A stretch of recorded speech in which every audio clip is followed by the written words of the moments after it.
our virtual lecture for the year 2025, inshallah. Brothers and sisters, we have in our today, inshallah, Brother Najeeb will be our guest for today. As we are all aware, we had to shift the presentation due to some reasons beyond our control to 4:15. So without much ado, I think I would like to call one of our brother to give us the opening dua. I have the privilege of inviting Mala Abdurrashid Abdurrazak to give us an opening prayer. Mala Abdurrashid, تفضل.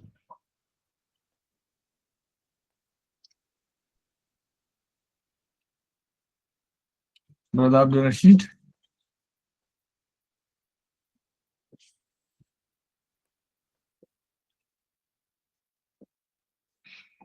Or if he's around, can we call Dr. Mustafa Awal to give us the opening prayer?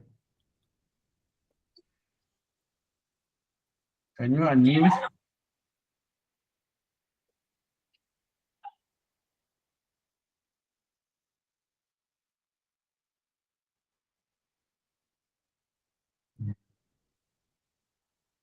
Dr. Bukar Ali Usman MNI, if you can unmute, give us the opening prayer, please. صلى على النبي الكريم. اللهم صل على سيدنا محمد وعلى ال محمد كما صليت على ابراهيم وعلى ال ابراهيم انك الحميد المجيد. الحمد لله رب العالمين الرحمن الرحيم مالك يوم الدين. اياك نعبد واياك نستعين اهدنا الصراط المستقيم صراط الذين انعمت عليهم غير المغضوب عليهم ولا الضالين امين. سبحان ربك رب العزة عما يصفون وسلام على المرسلين والحمد لله رب العالمين. So thank you, Dr. Bukar Ali Usman MNI, for the opening prayer. Distinguished brothers and sisters, I will welcome you once again to this month IIIT Central Nigeria Office monthly virtual lecture series. We have our coordinator, the coordinator of IIIT Central Nigeria Office, Dr. Ali Utanko, in the call, and we have other respected brothers and sisters. I will request the coordinator to say a word or to invite, before I invite Brother Najib, Dr. Najib, to make his presentation. أعوذ بالله من الشيطان الرجيم بسم الله الرحمن الرحيم وبعد السلام عليكم ورحمة الله تعالى وبركاته. It is indeed a great pleasure to have ourselves this evening to listen to one of us, Dr. Najeeb, on this very important topic. Although the moderator already apologized, mine is also to put a little more emphasis, is because of the commitment we have to this program, and we don't want to disappoint anybody, that we insist in having it just as usual. The normal time is 10 o'clock but unfortunately, due to some circumstances, we had to shift it to now this time. We know it may not be convenient to most people, but all the same, we say it is better done than not done, and that is why we are bringing it to this time. So we hope you will bear with us. We don't want to miss any month of the year, and at the same time, um, uh, we we need to make some adjustments, and this adjustment we believe uh, it will affect many, as we can see the number so far, even though we are just starting. But the good thing, inshallah, is that after the presentation, as usual, we are going to circulate the paper to the recordings to all our teaming participants of the program, inshallah. So we once again apologize, and inshallah, this program will continue. And then, but next month, inshallah, in January, it will be as usual. The second, or rather, the first week of January. Next will be the first week, the first Sunday. First Sunday is that of February, isn't it? No, the first Sunday of December, inshallah. The same time, 10 o'clock, we will continue with the program, inshallah. Jazakumullah khair. Without wasting more time, I will call our Sheikh, Dr. Sheikh Madigu, to continue the proceedings. Assalamu alaikum. Wa alaikum salam wa rahmatullahi wa barakatuh. Thank you, Dr. Aliu Tanko, the coordinator, IIIT Central Nigeria office. I would like to give you a brief about our brother, Dr. Najib Gambo, who has been a lecturer, a teacher, and a mentor to a great deal of Muslim students and others over the years. He has been a lecturer, and currently Dr. Najib Gambo is a researcher at Microsoft Research Africa, based in Nairobi, Kenya.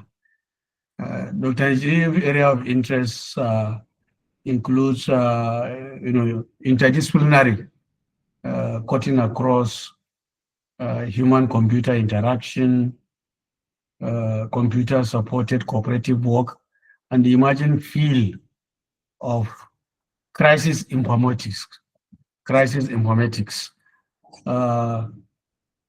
He has been a regular presenter at different forums, both locally and internationally. So I will have the privilege of inviting Dr. Najib Gambo to speak on this very important topic, rethinking the future through non-traditional digital pathways. So, brother Dr. Najib Gambo, you have the floor. I will urge all our participants to be attentive, and then we'll be having questions and answers after the presentation. So you can actually post your questions through the chat box, so that at the end of the presentation, we will read out these questions for his responses. So thank you for being with us. Dr. Najib, you have the floor, please. Tafadhal mashkura. Thank you. أعوذ بالله السميع العليم من الشيطان الرجيم بسم الله الرحمن الرحيم والصلاة والسلام على من لا نبي بعد أما بعد السلام عليكم ورحمة الله وبركاته. Please, if you can hear me, give me a thumbs up so that I can understand I'm audible enough. Thank you. The title of my presentation is Rethinking the Future Through Non-Technical, Non-Traditional Digital Pathways.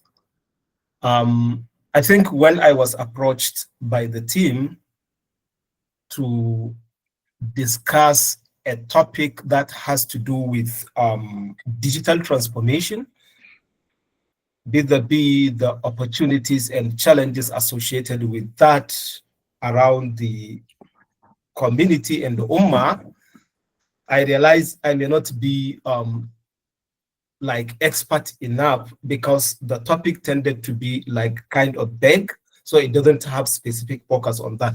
That is why I said if you could allow me to think through so that I can provide something I feel like it will be relevant to the community. So here we are today, and I think this is the outline of what I intend to discuss.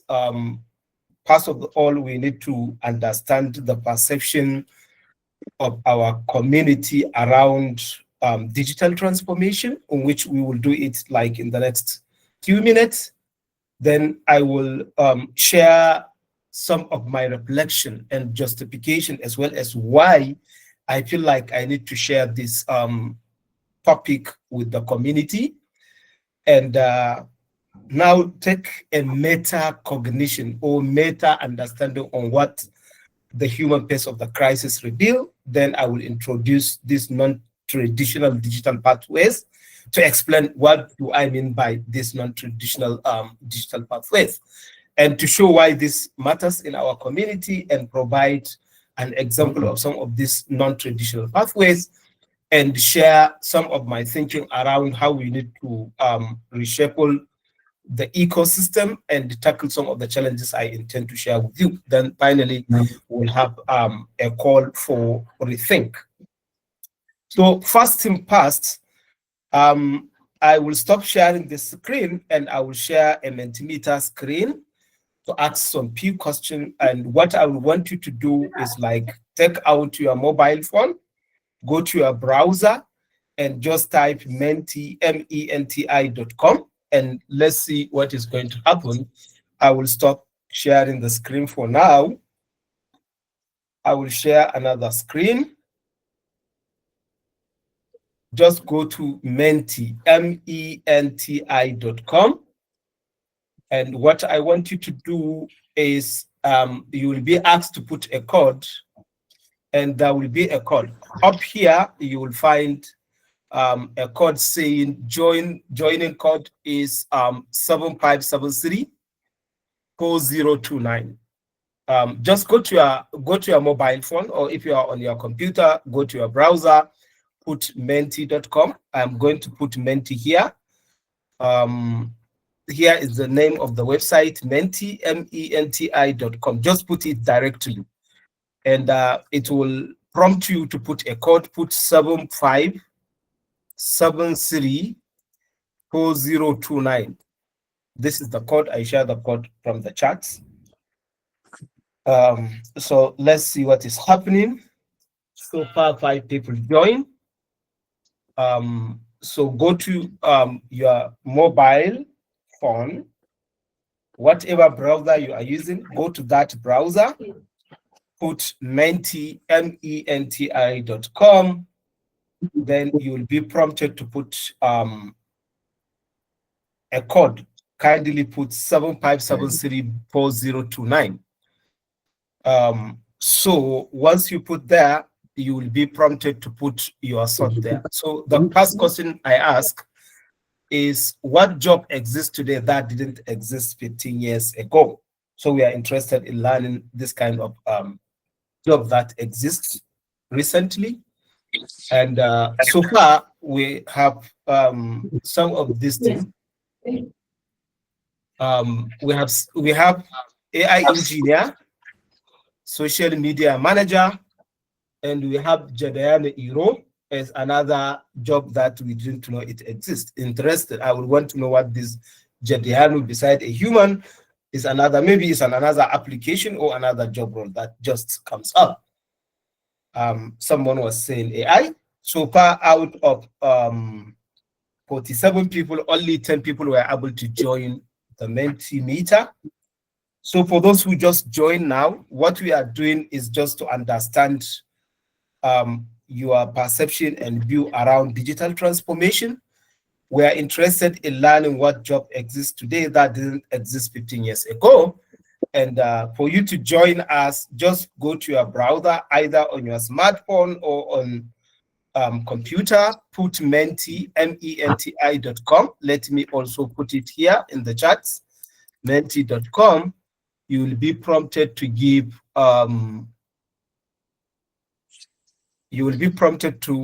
put a code before you proceed. This is 7573 4029. That is how you are going to use. Then you provide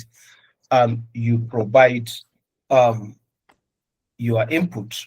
So the question is, what job exists today that didn't exist 15 years ago? So far, 17 people joined the Mentimeter, but only 8 people were able to capture their thoughts. So what we have is like AI engineer, social media manager, content creator, digital twins, cryptocurrency is a job. Then there is cybercrime security professional. Interesting. So we are interested in understand the kind of job that exists now, in which 15 years ago wasn't here. Digital classroom is a job. We have so many jobs here that I'm hearing it for the first time. That is interesting.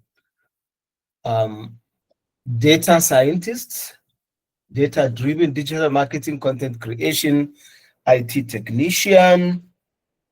Let's go. Because of the time, I'm just going to give 1 more minute for people to join. We have about 50 people, but only 18 people were able to have access to the Mentimeter. Please, if you are joining, just use this website, menti.com. I will put the name here in the chat, menti.com. You will be asked to give a code to join. Put 7573 4029 so that we all go together. So data engineer or data scientist, IT technician, freelancing, social media managers, influencers. Okay, because of the time factor, we are moving to the next slide. Thank you for your attempt. Another question I'm interested in learning before we delve into the main presentation is, when you hear AI, what is the first thing that comes to your mind? When you hear AI, what is the first thing that comes to your mind? When you hear AI, what is the first thing that comes to your mind?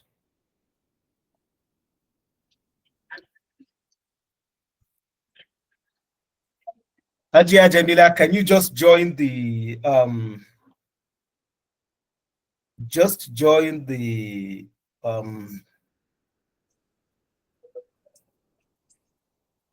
when you hear AI, what's the first thing that comes to your mind? Machine-aided learning, robots, super intelligence, robotic machines, automation is machine learning, automation, computerized information, robot, use of AI to speed up tasks, impressive artificial intelligence, digital innovation, keep coming, creative way of doing things, man-made intelligence, impressive. Out of 48 people, only 23 people were able to join the Mentimeter. And we are discussing digital transformation. So let us see how digital is transforming the way we do work, the way we attend lectures, and the way we provide feedback, instead for us to have like a one-way feedback. Computer take over human jobs, machine learning, digital innovation. Okay, we move to the second to the last question. Which AI tools or apps have you used before, even casually? We are interested in understanding the type of AI tools you are using, even if it is casually you are using such type of AI tools. Feel free to share with us. Gemini, Vance, ChatGPT, DeepSeek, Tiny.com, ChatGPT and Meta, IIIT. Interesting. ChatGPT, Oga DeepSeek, Google Lens. Impressive. What type of AI tools you are using? Meta, Copilot, and ChatGPT, Meta AI, Perplexity, Meta, Grok, Scalp. Impressive.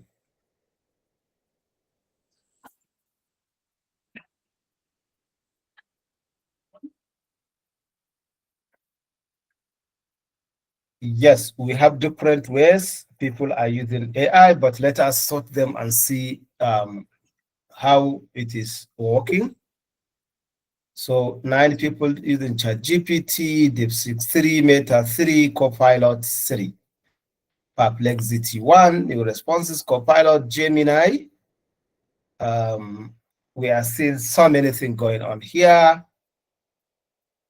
Okay, for the want of time, let us go for the, I think this is the last question we need to do. What do you currently use AI tools for, if anything? Meta AI, ChatGPT, thank you. Our teacher, Malan Saidu. Education, business, programming, tutor, teaching and research,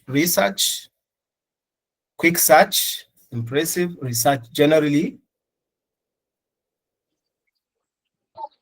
research and business, teaching and research, tutor, writing, programming, research, brainstorming, writing, research, slide, daily task, logo generation, guide to lectures, writing, to design and implement communication strategies, research and document development, resource creation, image generation. So we are having 2 different feedback coming from the chats as well as from the Mentimeter. Research, someone says Malam Muhammad Rabi is using AI for khutbah. Impressive. I hope it will not generate something out of the blue and you got it as part of the Sheikh AI. So now, thank you so much for your feedback. I will stop sharing and let's go back to our presentation.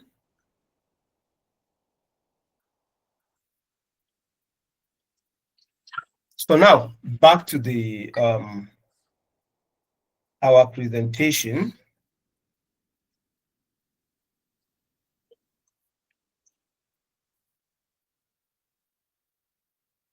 Just a minute. Okay. So now, one of the questions I know, because there are a lot of our teachers here, a lot of academic and researchers, I know one of the things that whenever someone hears rethinking the future, I realized a lot of people will be asking questions like, what exactly are we rethinking? Because we deliberately frame this topic as rethinking the future. And I know a lot of people will start asking, what exactly are we rethinking and why does it need to be rethought now at this material time?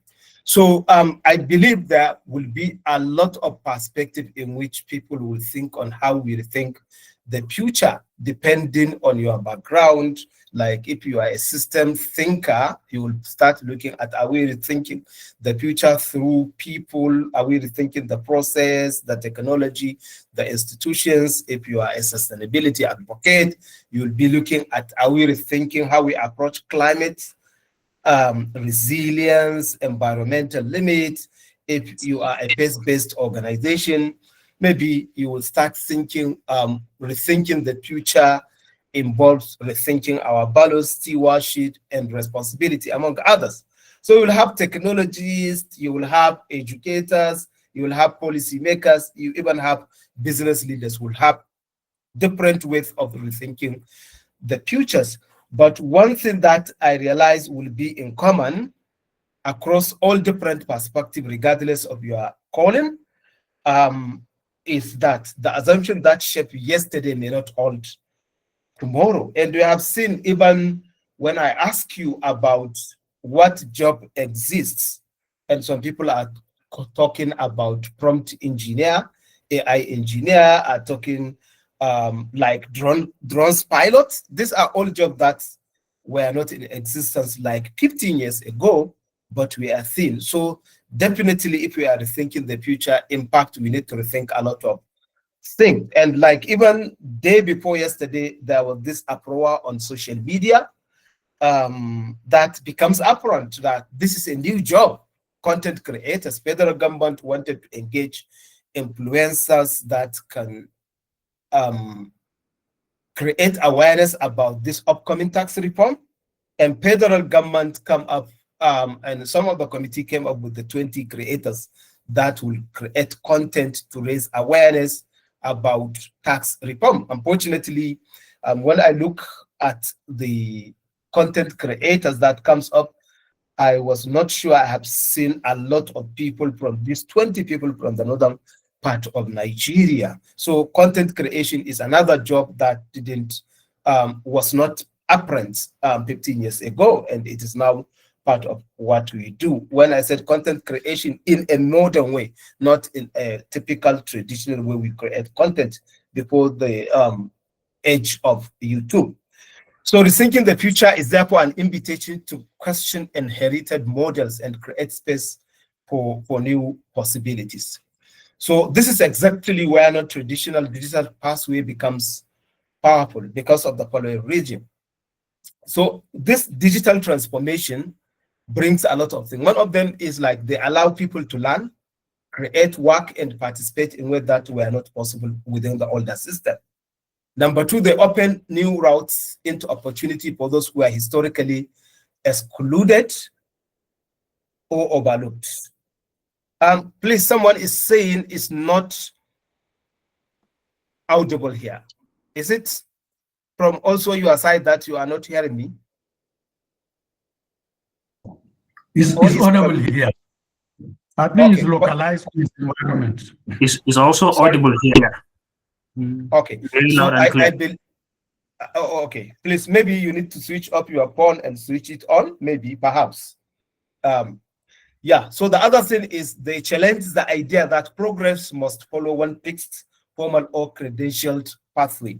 So that is why we are interested in rethinking the future. So for the purpose of this presentation, we are going to explore how digital tools, platforms, and learning ecosystems are enabling people to shape their future on their own terms, often outside traditional structure of how we think education is supposed to be and the way we do our work. And rethinking the future means recognizing these emerging pathways, understanding their potential, and ensuring they are accessible, inclusive, and meaningful for all.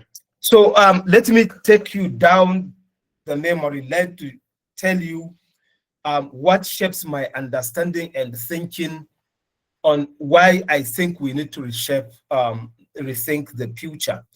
And I'm just going to give you some of these things based on my understanding. And the first thing, the first point that comes to mind has been like, for years, I have been tracking unemployment data in Nigeria. And that is number one thing that shapes my thinking. When I have been like tracking unemployment data, let me just give you a quick rundown of what I have.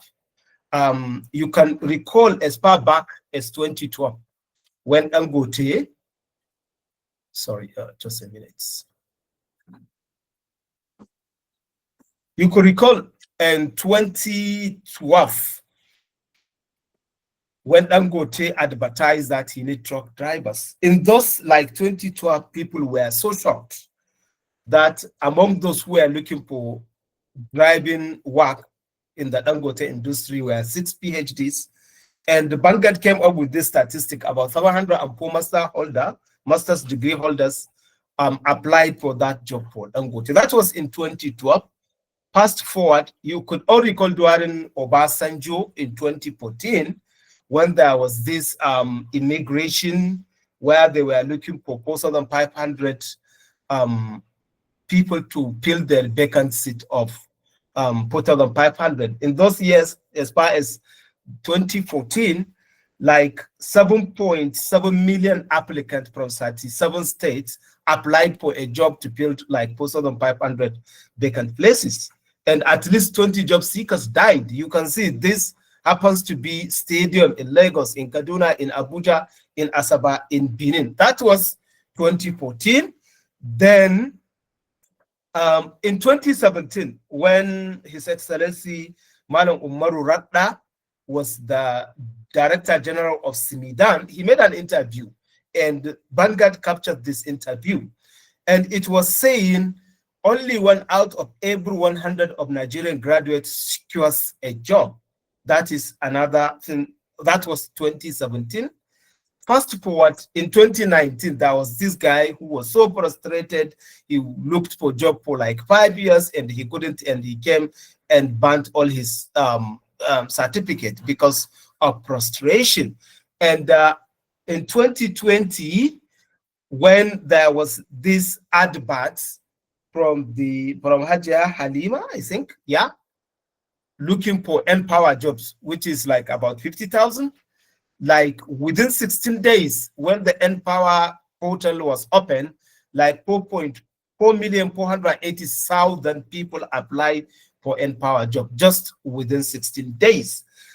And again, in the same 2020, when this senior advocate of Nigeria came up with this beautiful idea on engaging non-skilled people from 774 local government in Nigeria, so that at least for every local government, 1,000 person who is unskilled can come. They want to create this 774,000 job across Nigeria as part of their empowerment.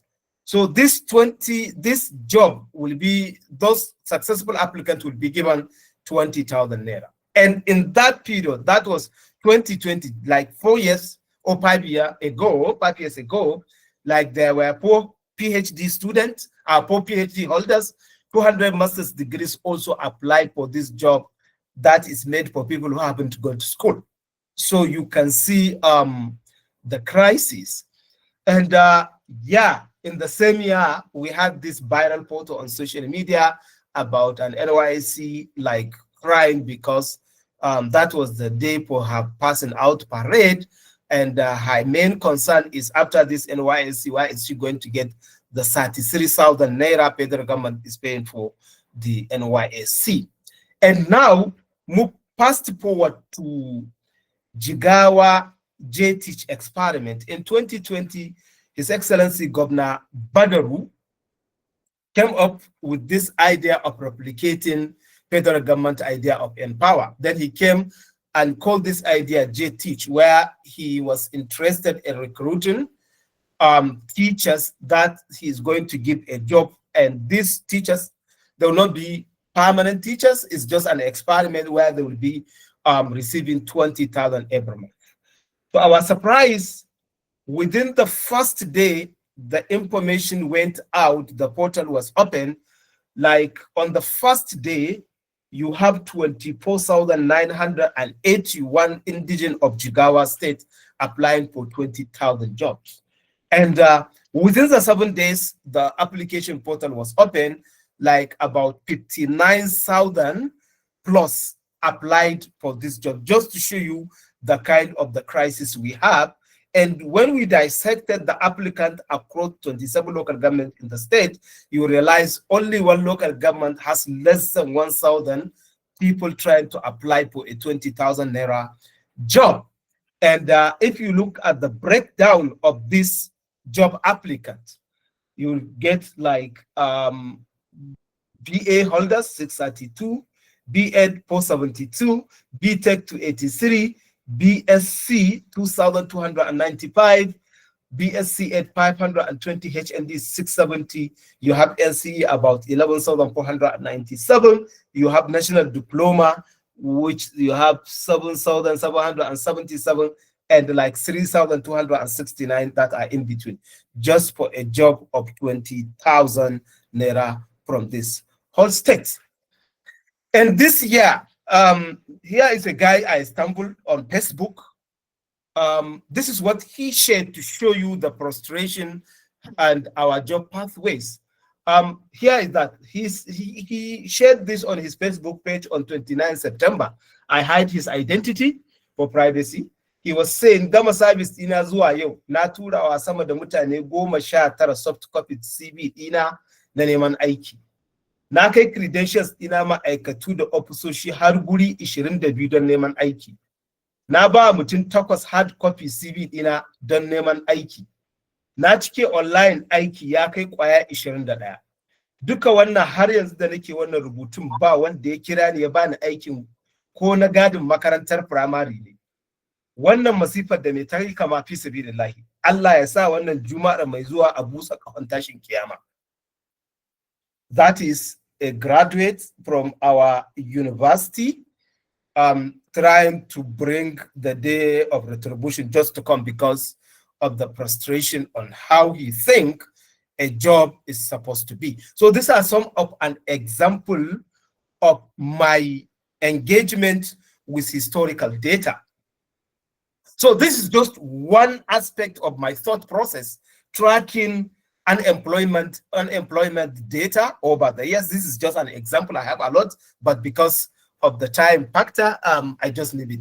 The second aspect has to do with my experience.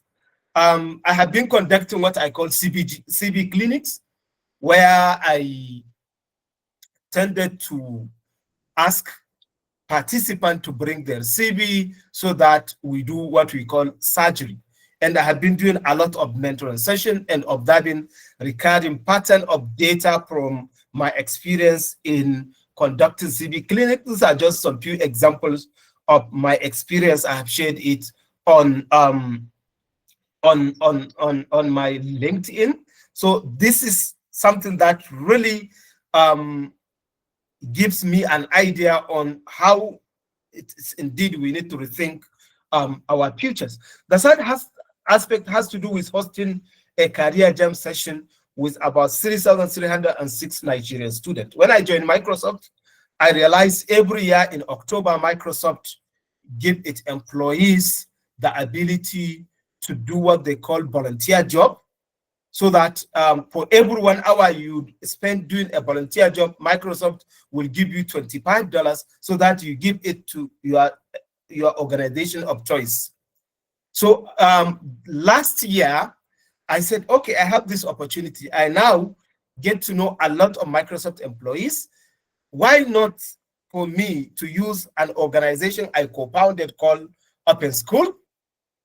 So let us interface Microsoft employees so that Open School will find Nigerian students that are currently doing their undergraduate or master's studies, postgraduate studies, to those who completed their studies waiting for a job, and the early career people. Let us meet together with these people in different sessions. We have session for women in STEM, where women at Microsoft will come and meet women in Nigeria who are interested in learning how they join Microsoft as a career so that they learn.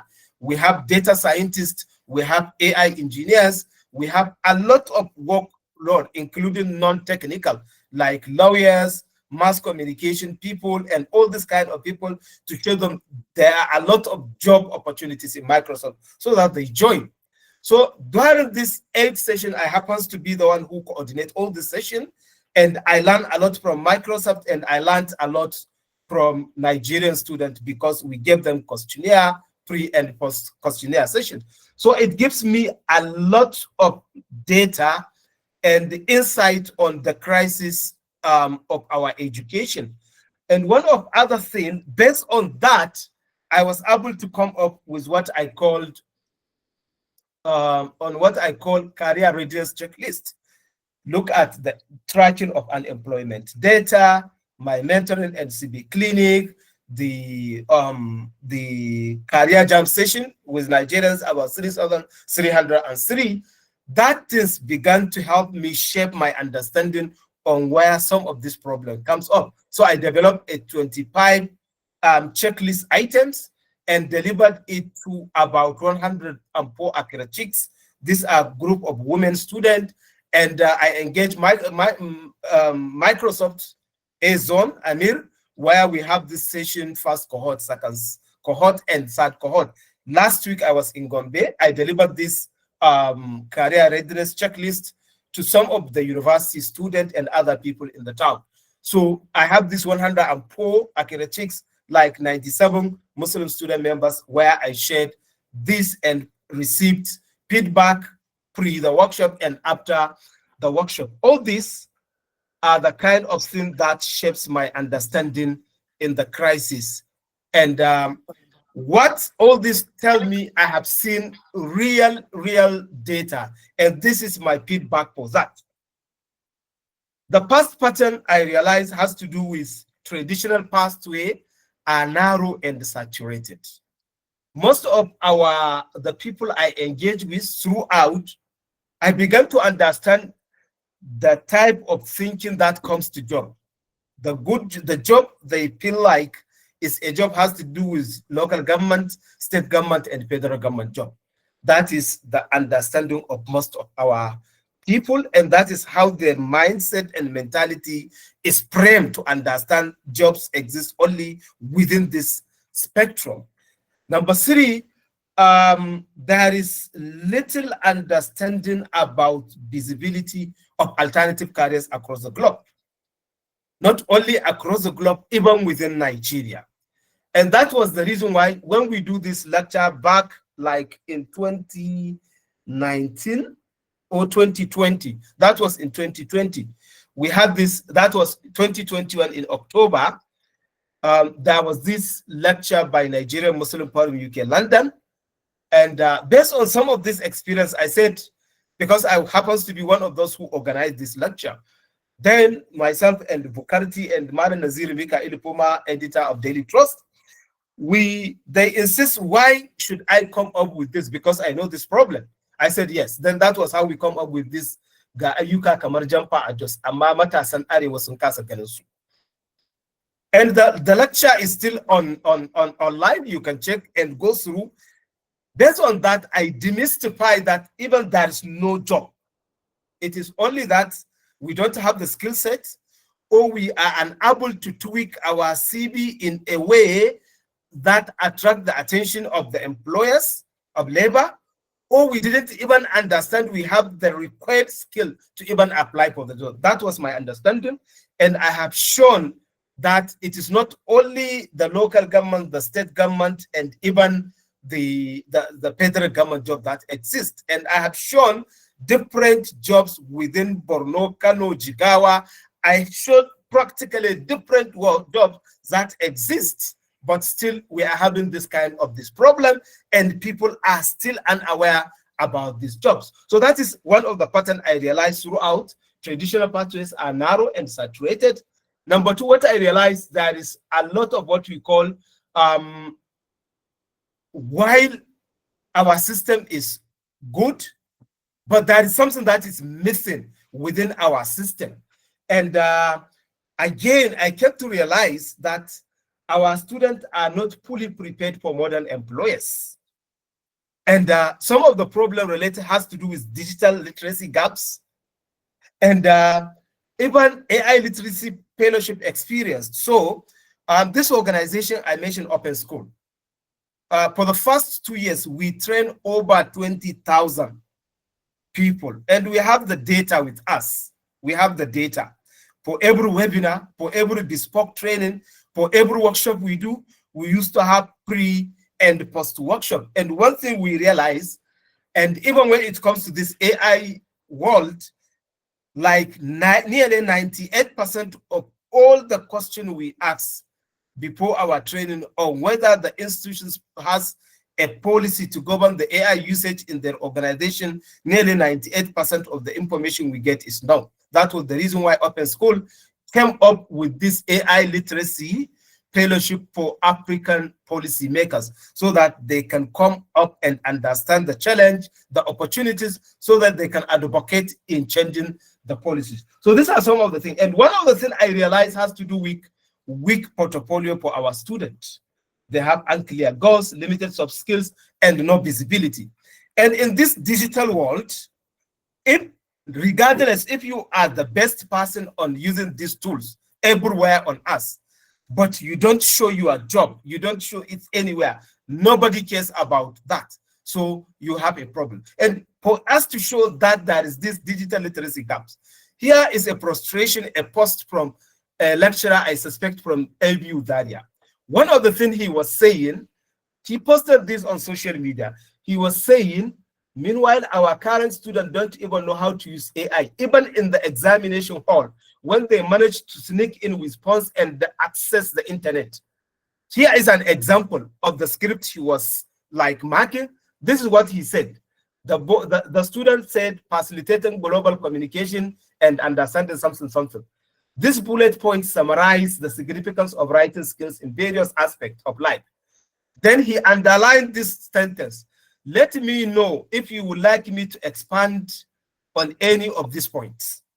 So the guy sneak phone and he was able to access AI to help him during the exam. And he don't even know the right way even to cheat. So that is one thing. We are not prepared for modern employment. The other pattern I realized based on this has to do with the world is changing faster than we are. And you can look at these examples. Here is just an example. One of the professors is one of the university in Penn State.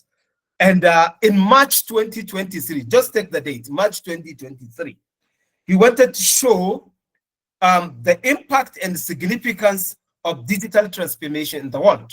So he came up with after he did a research, he came up and started saying, what can AI do in 30 minutes? He wanted to use some of the game he developed. He developed a game and he wanted to teach to his students in the university. And he wanted to do what we call marketing the launch of new educational game he developed. So under 30 minutes, using different AI tools like 11 Lab, ChatGPT, Bing Copilot, and DID. These tools, this guy was able to create a market, to develop a market research under 30 minutes, to write a positioning document, to develop email campaign, to create a landing web page, to design a logo and hero shots, to create a social media campaign and come up with the video script of his launch under 30 minutes. That was a match. So fast forward, this same guy, that was March 2023, 10 months or nearly 9 months, that was in January 31. He tried to say, okay, I was able to do these 6 tasks within under 30 minutes. Now, what can I do under 1 minute?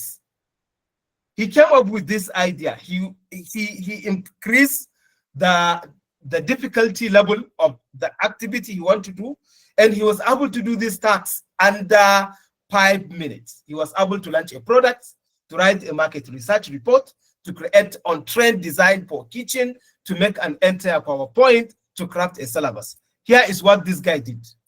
And I will allow you just look at the minutes. It's 59 minutes and a second. I know there is no time, but I will allow you to just see. He put all this thing under 1 minute, and he uses Bing Copilot, ChatGPT, Office 365 to do all this under 1 minute. You can see all this thing, like he opened different windows to do this task under this kind of minutes.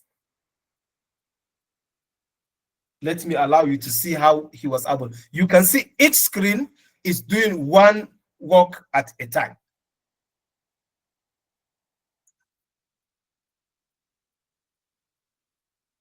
And you can see this, you can see each screen was able to do it. And let me show you the time.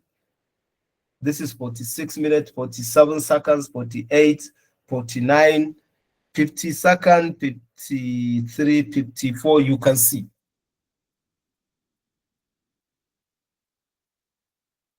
So 59. So in under 1 minute, Ethan Malik was able to develop this. And this guy is a professor in one of the Penn universities.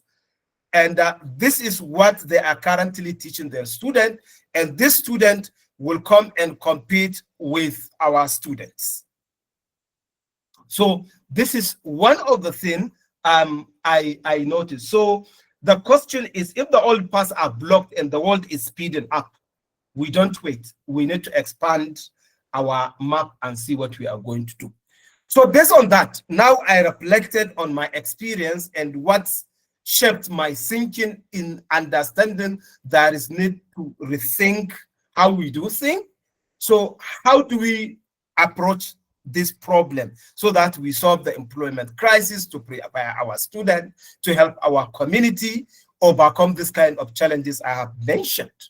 So quickly, we need to introduce non-traditional digital pathways. I am pragmatic in this approach, because like I will not jump the wagon of saying we need to first of all review our curriculum where review is needed. If I said, yeah, we need curriculum review, but how pragmatic is it? How long will it take to review the curriculum? Should we wait until all the curriculum is reviewed, or we come up with a complementary approach to complement what we currently have as our system? So that is what I called non-traditional digital pathway. We bring something to complement what we have this. So by traditional non-digital pathways, I mean alternative routes for learning, earning, contributing, and growth that exists outside traditional schooling and government employments. And why does this matter? Because number one, this traditional non-traditional digital pathway, they bypass systemic bottlenecks. If you are good enough, and simply because you don't know who knows somebody in the government, you can't get government job, you can't get contract.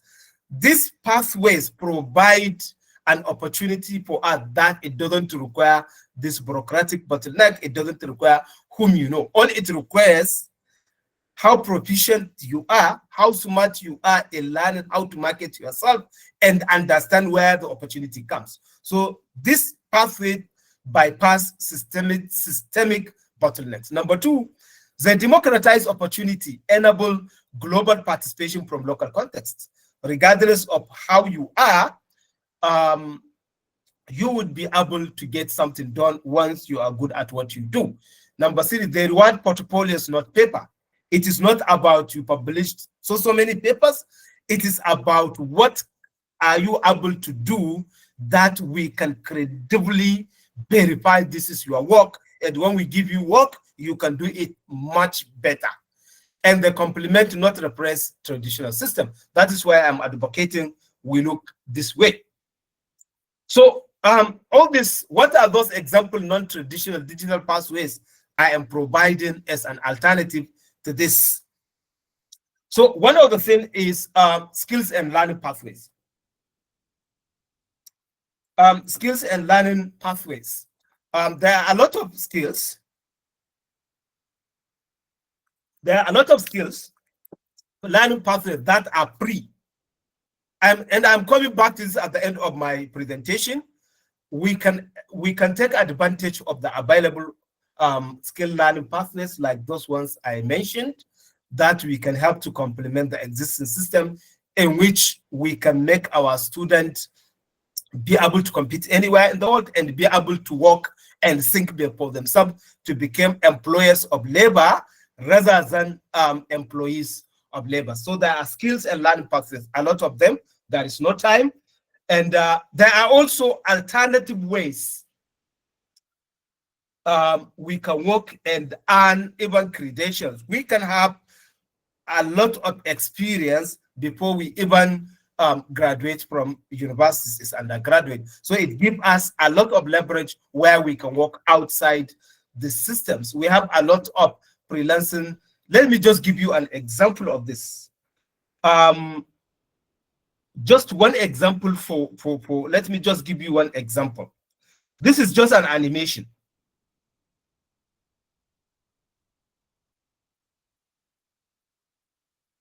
Just take an animation as an example. This animation, I just created it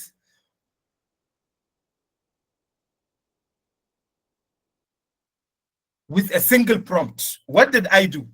I just go to Meta AI and ask it to generate an image of a mother teaching her kids how to cook. And all I need to do is just say animate, and that was how I get. So last week I was teaching youth in Gombe. I was telling them there are different ways we can earn money while working from the comfort of our home. Here is an example. I gave them an example. I said animation that you can even learn from. You can start learning animation from your mobile phone. I gave them an example. Here is one of the freelancer in a freelancing platform called Pyra. So this one, her area of specialization is just animation. And what she said she can do is just to create animation for you for 15 seconds. And this is just a basic animation. And she is charging $150. And as of today, how much is $1 to Naira? So for basic, she's earning 150. If she's going to give you a standard one, that will take 10 to 30 seconds. And you are going to pay her $500 for just 10 to 30 second animation. And if she's going to give you at the grade of premium, this just 1 minute cartoon animation to create the quality, the character, to do the 3D modeling, to do the rigging, to provide the project and the detailed movement of all this. If she can do this in a grade for just 1 minute, what she collects is $1,500. Let us convert $1,500 to Naira and see on whether it matches our current. So there are so many things. Last week in my presentation, you can find it on Zakat and Waqf. I just taught students, I told them what I would teach them about IT and opportunities that you can do. I said all the things I will give you is for non-technical people. You don't need to have a degree in computer science or national diploma in computer science. It is inexpensive. It is cross-border. And the other thing I told them, I think I can't remember the criteria I said. It means like anybody can do this. Okay, the other thing I said is it is going to be on mobile phone. Everything I'm going to teach you that will help you to understand different ways you can make yourself usable and employable even before you move out from the university. I'm going to teach you. It is going to be inexpensive. It's going to be cross-border. It doesn't require degree, and you can start learning or doing it on your mobile phone. So you can see even this cartoon that they are costing a lot of money. People can start learning with this kind of thing. Another thing, quickly, we are coming to an end. Another thing I mentioned is innovation pathways. AI open a lot of opportunities for us. Even though it comes with its challenges, there are a lot of things we can do in terms of content creation, digital product, micro consulting. All we need to do is to define how we are going to teach this student of ours and how do we help them understand the best way to monetize their skills. And that is also another community based pathways where we encourage our students to join most of these groups related to Google Developer Cycles, Microsoft Learn Student Ambassadors, attend training on how to participate in hackathon, and a lot of mentorship and networking. So these are some of the things that provide non-traditional digital pathway while they are doing their studies. At the same time, there is a potential that we can help them, give them the framework, the approach, the encouragement, and justification that this thing can work for them in their life. So the last aspect of my presentation has to do with the ecosystem we need. How this, for example, IIIT, Muslim Student Society, different organizations can translate all this so that we could be able to help mitigate the crisis we have. So that is one of the things we need to do. One of the most important things is structured mentorship. I can tell you why. Structured mentorship helps people to understand the practical framework on how to achieve this. I'm telling you, we don't lack pre-training all over the world. If you go to Google, if you go to Amazon, if you go to Microsoft, if you go to PwC, all these multinational corporations, they have dedicated training that people can do for free. If you go to United Nations websites, if you go to DFID websites, there are a lot of good training that you don't need a naira to do this training and get a very good certifications. If you go to MOOCs, for example, Coursera, edX, futureland.org, there are hundreds of courses that people can do and work with different organizations. You go to even Google has what it called Google Hustle Academy. There are a lot of them, but the $1 million question is, why are people not doing it? I conducted a research. You will find out that in the northern part of Nigeria, almost for every 10 people that start a course, only 1 out of 10 will be able to complete that task. Why is that? The reasons are, number one, we don't have self-learning culture. Number two, sometimes we need a support system that will help us, because people tended to work best when there is a competition. Number three, we hardly have what we call accountability partner that will help us. So if we can have a community center where we have somebody who is good enough in teaching people, we have a structured program, we have a timetable where people will come and learn about this thing, that will really help in encouraging our people. Wherever they have difficulty, you help them do that. Let me just give you a simple example. On GitHub, Microsoft do have different training. For example, they have a training for 14 weeks in which somebody will learn practical web application development.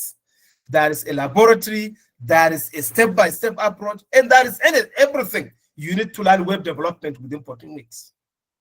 What if we can have students, somebody who is good at that, can take that curriculum, do it within 14 weeks. There is a online lab that you put everything, you text everything, you do that training, you learn that.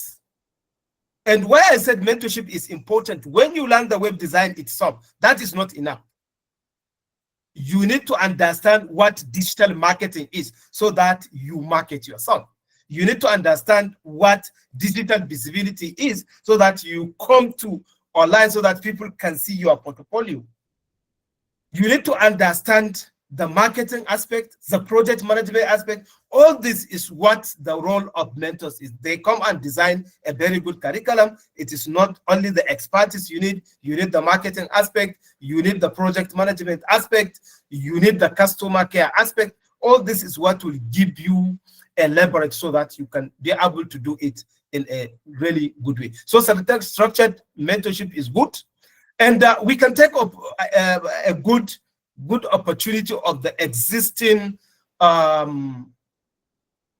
centers we have across Nigeria. A lot of centers are not being used, neither.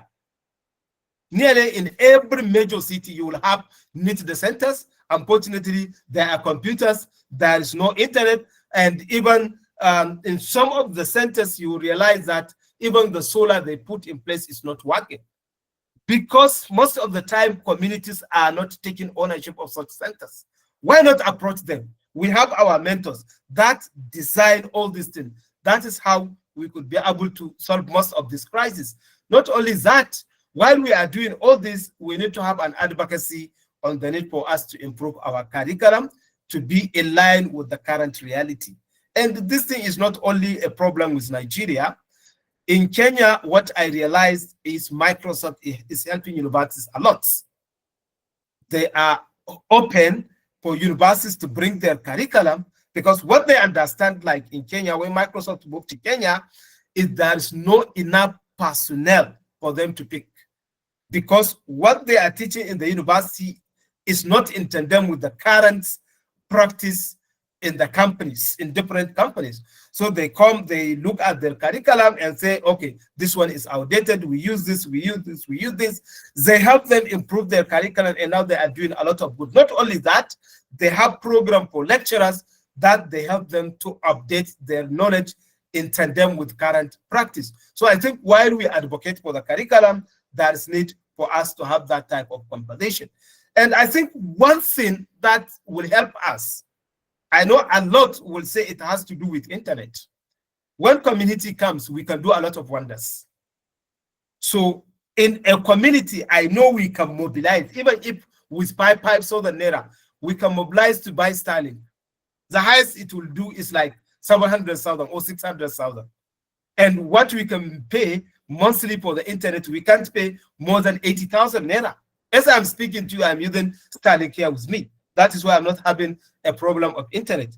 So if we can rally around an organization or a community to have a community center to help these boys, I swear to God, what these boys can do with this small smartphone, not even with laptop, I assure you we can do magic. We can do magic to change the narrative, to change how we help the Ummah community.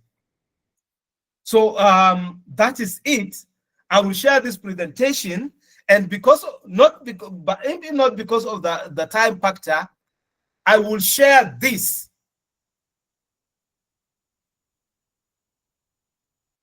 This is just an inspiration story of one of my colleagues from Jama'ari. Alone himself, he was able to build a garage, an innovation center. He was able to build an innovation center and provide almost everything to the people of his community.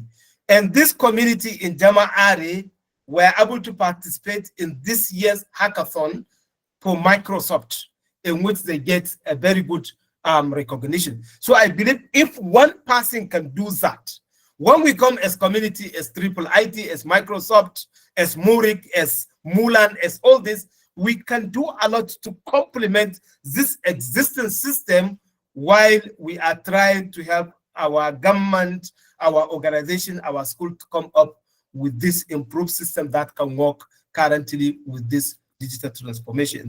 With this, I can say, please, if you have time, go through this video and see what Aliyu was able to do with his community. Thank you so much for your time and attention. Thank you. Assalamu alaikum. Wa alaikum assalam wa rahmatullahi ta'ala barakatuh. Wa alaikum assalam wa rahmatullahi wa barakatuh. So I'm set. Go ahead. Yeah, Dr. Najib Gambo, AA Gambo, thank you for this inspiration, educative presentation, because actually we need to rethink about the future and through non-traditional digital pathways, new pathways, digital pathways that are for this time, for this period. If you want to meet expectations and then meet the challenges, then we must be equipped through these non-traditional digital pathways.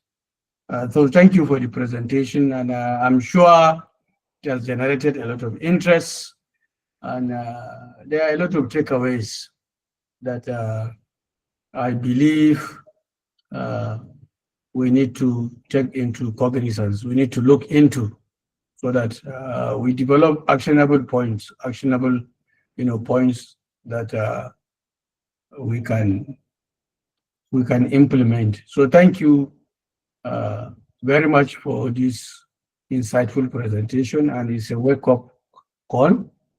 I'm sure there are interesting questions. I'm just going through the chat box. A lot of comments, commendations, from our participants. Somebody was asking, how can I join this group to be digitally compliant, to be digital compliance, compliance. So we also have some that have raised their hands, and so a lot of commendations. What a beautiful presentation. Jazakumullahu khairan, Dr. Najeeb. Excellent presentation. We cannot feel what it is about, our digital, our form. So Alhamdulillah, is the issue of mentorship opportunities, especially in the North, has been identified as being an issue. I've been looking for a good mentorship for my daughter, but still can't get any. This is from SAT, I don't know if you can respond to that. How can we contact you for guidance, as we currently run a skill acquisition center from another sister?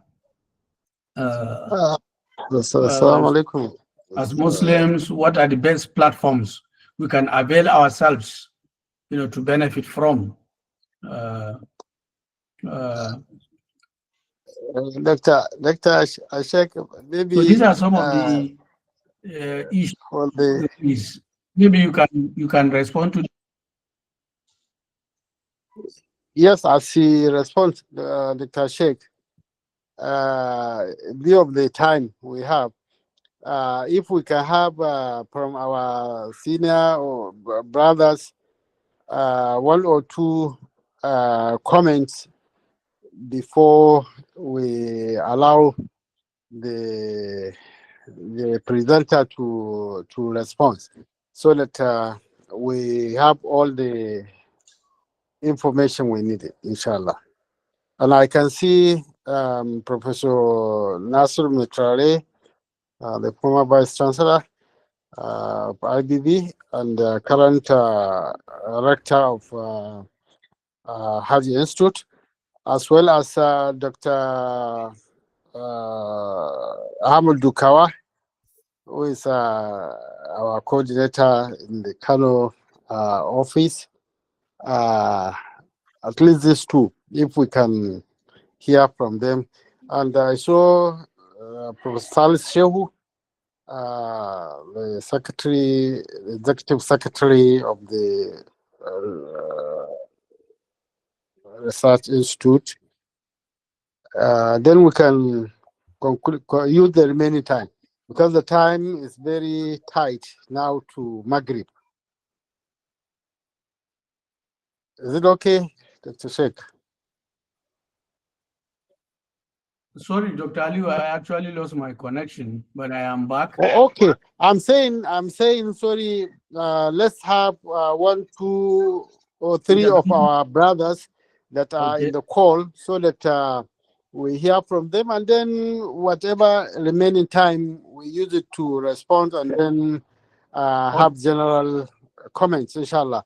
And for this, I said we have Professor Nasir Mitrare, and then we have Dr. Ahmed Dukawa, and then Professor Salis Shehu. Okay. Thank you for that. So can we have Professor Mitrare? Can we start with him? If you can unmute. Assalamu alaikum wa rahmatullah. Assalamu alaikum wa rahmatullah. Wa alaikum assalam wa rahmatullah. MashaAllah, jazakumullahu khairan.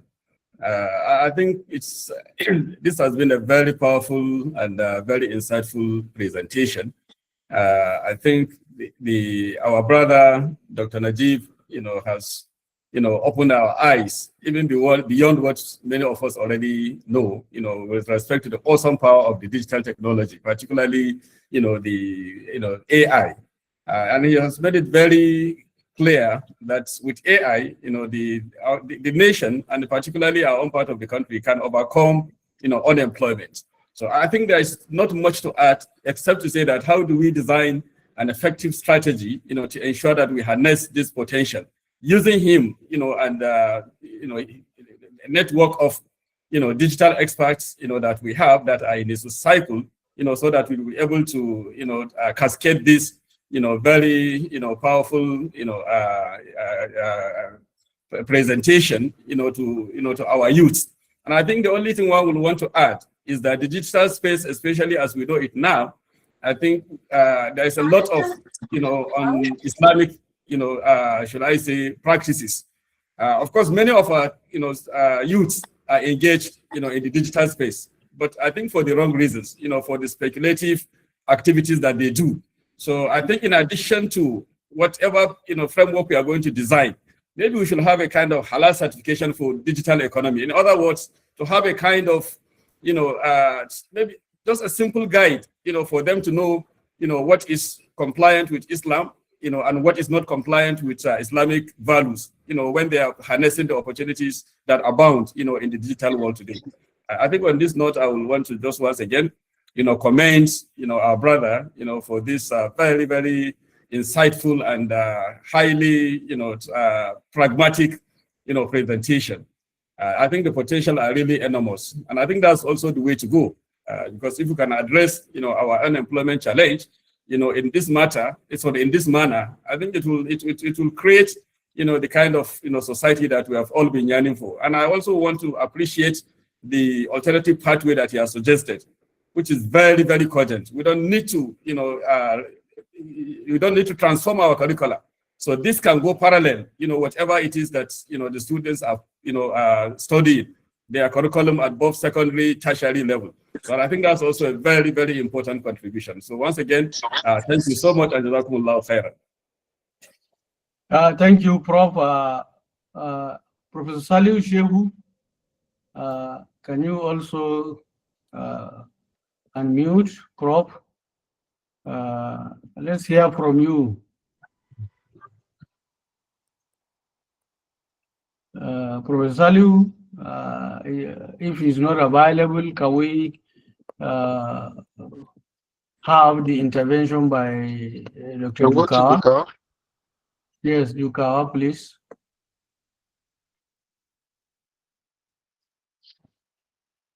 Dr. Dukawa, can you please unmute, and then let's hear from you.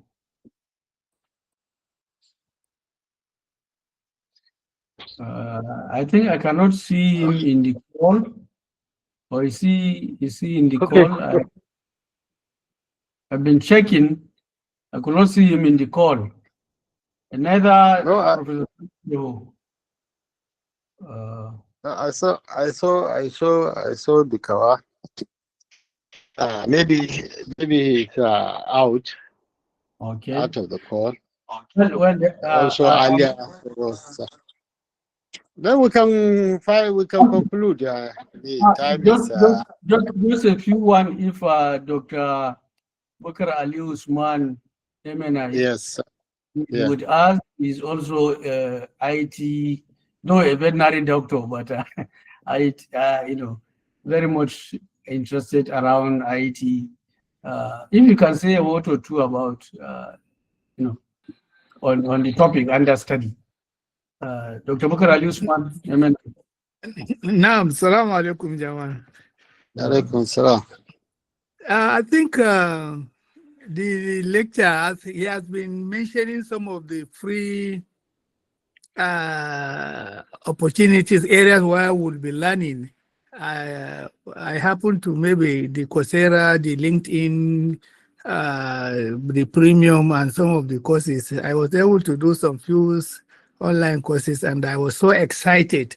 I'm just saying, okay, when will Dr. Najeeb even be available so that he can now guide us to, again, guide our youths, our younger ones here, possibly through the umbrella of IIT or any other umbrella. So it is an exciting aspect. Najeeb, I want to have your detail so that I will have more guidance, inshallah. Thank you. Thank you. I'm sure his details will Thank be you, sir. provided at the end of this conversation. I think I will invite my brother, Dr. Najib Gambo. Sorry, my network has issue because I'm in Kasina right now. So the location has issues with internet connectivity. Dr. Najib, please, can you, from the chat box, we've seen some of the questions, and then how do we collaborate as faith-based institutions, as individuals, in the North? How do we collaborate and then bring on board a program that will be helpful for our youth, so that they can take advantage of these non-traditional digital pathways? Thank you. So, assalamu alaikum wa rahmatullahi wa barakatuh. Thank you so much for all the feedback and even the suggestion for halal certification for digital economy. It's really, really something interesting and exciting. And another question Prof asked, how do we design strategy? So I think it's a very simple thing. Like I mentioned, I happen to be a co-founder of Open School Initiative, and one of the things we are really interested has to do with AI and digital literacy. So we have amazing volunteers there, always interested in providing even bespoke training to different organizations. So we are happy to dedicate a lot of resources and the time. So I said resources and the time, we are happy to provide that to come up with the strategy, to do that. So we are really happy. All we need is just an email to Open School Initiative. Then we can have different ways we can develop this strategy. And even the certification, as well as the mentorship session, because mentoring has to be both vertical and horizontal, and has to be like one-to-one as part of coaching, as well as institutional. So we are happy that is this Open School. Just Google Open School Initiative on LinkedIn or on Facebook. We are there. It is simple. We can organize, we can coordinate, and we can do a lot of wonderful things with IIIT. And I think even Mala Ali Tanko could recall when we were coming up with AI literacy fellowship for policymakers. I have been bombarding him, sending him poems saying, Mala Aliyu, I went to an AI conference where all the best minds in the world were there last year in March. I was there and I realized there is a huge gap for us to understand this AI. And I realized our constituency, the ulama, the scholars, and people that are in different activism, they need to understand this so that they can fight, they can advocate, and they can articulate their points so that we have people that are well informed to help us see through this AI thing. Unfortunately, I don't think I get a single applicant from IIIT or from our constituency. However, we got 836 applications from around African countries and like 22 countries. And I am really not happy for not seeing some of our people there so that we can help understand this.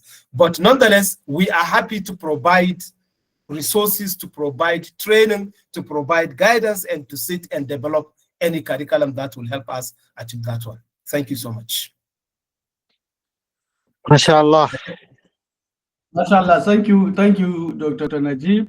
I think this also answers the question by the sister, our two sisters in the chat box, about the opportunities for linkage and collaboration. So, like Dr. Najib has said, just go to a browser, Open School Initiative. You will see a lot of entries. I just did that, and a lot of entries on Open School Initiative. So please go and then utilize that opportunity. Doctor is available for that. A lot of brothers, a lot of sisters have raised their hands, but due to time constraint, is getting to Maghrib. In some places, like Maiduguri, I'm sure Dr. Kar just wrote that it's Maghrib time. It is Maghrib. So I will invite the coordinator, Dr. Ali Utanko, the coordinator. Sorry, before the coordinator, please share my contact with doctor, please. I will do that, inshallah. I will do that. Okay. Yes, I will do that, inshallah. Okay. Dr. Ali Utanko is the coordinator. Yes. I said in view of the time, we only thank everybody for sparing the time, in particular the resource person, whom we value so much, and inshallah, it's just the beginning. He wanted to heap all the blames on me for not getting anybody, but now it is now that people are aware of the opportunities. If I speak to people, people will respond. But before, when I talk to, especially me as a layman, when I talk to people, they may not understand, or those I spoke to didn't value it much. So, but now with this presentation, I'm sure it created a lot of awareness, and then we know that we are sitting on really gold and silvers around us. So now, inshallah, we'll try to see what next after this presentation. And as much as possible, we'll do everything possible to ensure that our teaming youth have something to do, inshallah, in the future. May Allah subhanahu wa ta'ala bless everybody that is here, in particular the presenter that spare his time, despite all other commitments to be with us for these 2 hours. May Allah subhanahu wa ta'ala bless you and accept from you and from us all as a form of ibadah. To everybody, we say you are welcome and you are always welcome. And we will keep on as we get any idea of anything that will be of benefit to the Ummah. We will quickly, inshallah, put our hands and then let you know of it. So on this, we are going to see how we are going to work, inshallah, with the presenter and come up with something that will be of benefit to the Ummah generally, inshallah. With this, I want to say thank you and thank you for everybody. Thank you. Over to you. Ashek. Maybe he's having, he said that there is a network challenge. So, I'm back. I'm back. So you are back. So you better conclude your So session. thank you. Thank you. I wish to apologize to our members, participants that have raised their hand, and we could not give them that opportunity. Please bear with us. It's about time. And there is also the request for the paper. Inshallah, we'll get a copy of the paper from Dr. Najib Gambo, and it will be sent to all those participants that are in our mailing list. Earlier, a Google form was posted in the chat box for people to fill. Once we fill that, inshallah, you will be on our mailing list. You will get all our presentations, and you also get subsequent invitations directly into your mailbox. So I apologize for that. Can I use this opportunity to recognize Justice Babagana Karuni, Brother Dr. Bashir Abdul Hamid, and some of our senior brothers and sisters that are here. I would like to now invite Dr. Bashir to give us the closing prayer. Dr. Bashir, are you around? Dr. Bashir, can you give us the closing prayer?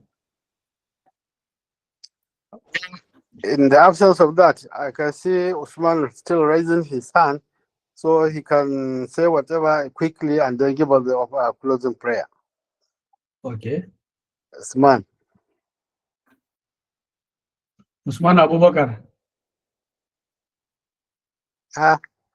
Unmute yourself. You have to unmute yourself. Yeah. Assalamu alaikum wa rahmatullah. Wa alaikum salam wa rahmatullahi wa barakatuh. Malam Usmanu. Akramakallah, Doctor. Assalamu alaikum wa rahmatullah. Salam. Thank you very much for the opportunity to say something, but of course they say I should do a closing prayer. Before the closing prayer, if time permits, let me say a few words, please.